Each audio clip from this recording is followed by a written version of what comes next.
Luluto tayo ng crab ngayon guys. Lalagyan natin ng gata.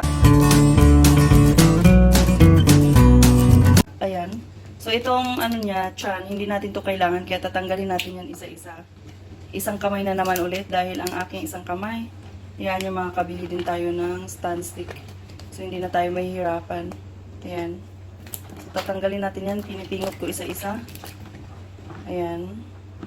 Sana all, o diba? Ayan, tatanggalin lang hanggang sa maubos natin to. Ayan. Dali lang yan. Isang kamayan lang yan, o diba? So, yan na guys. So, ito ang ating crabs. Papakuluan natin yan. Ayan. Hinugasan natin mabuti dahil may mga nakadikit sa kanyang shell.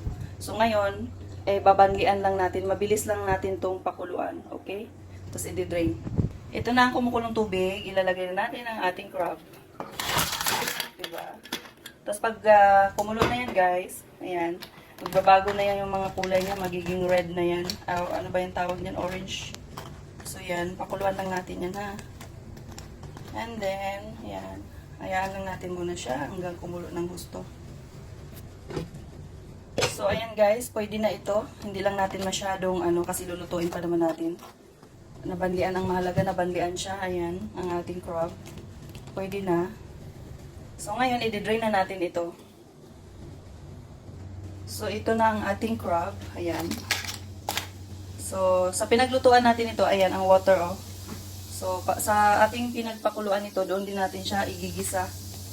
Alright? So, ayan. So, magisa muna tayo. So, ayan guys, magigisa na tayo. Lagyan natin ang unag, ay ang ginger. Isusunod na natin itong white onion and red onion. Pagkatapos, siyempre, halo-halo lang. Mabilis lang itong maluto, promise. Mabilisan lang.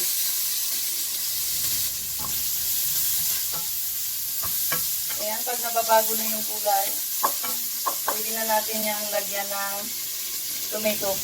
Ayan. Ang ating tomato. Gisa-gisa lang.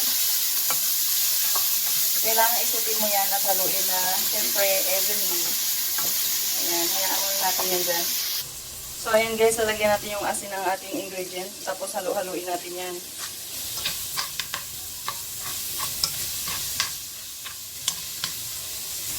Alam nyo ba guys, napakabango bongga. Sobrang bango ng kanyang aroma. Dahil siguro ito sa ginger, yes. Sarap. Hindi pa nga, diba? Pero ang sarap-sarap na. So, itong ating crabs, guys, yung iba hinati-hati ko sa gitna. So, pwede na natin siyang ilunod ngayon. Ayan. Alright. This is it. Tapos, halo-haloin lang. Mabuti. Paano ko ito mahalo? Charot. Ako na bahala, guys. So, lagyan muna natin ng black pepper powder. Ayan, mga condiments bago natin isunod yung iba nating mga ingredients. Madali lang ito, promise. Ayan, gumamit tayo ng pampalasa. Siyempre, as usual. And then, lagyan natin ng konting water, no? Konti lang ang ating water kasi meron tayong gata na nilalagay dito after. Tapos, hayaan lang natin yung kumukulo. Ayan, may water na siya.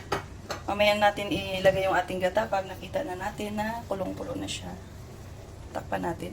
So, check! Ayan, pwede na nating isunod ang ating gata, ang last nating ingredient, liquid sauce.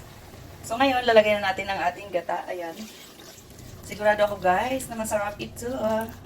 Ayan, pakuluan lang natin ng light. Huwag natin na i-overcook. Kailangan light lang talaga.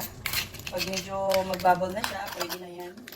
Sobrang sarap nitong aking crab for today's video. So, ito na guys, ang ating finished neck crab na may gata. Sobrang sarap. Yan. Patayin na natin ang apoy.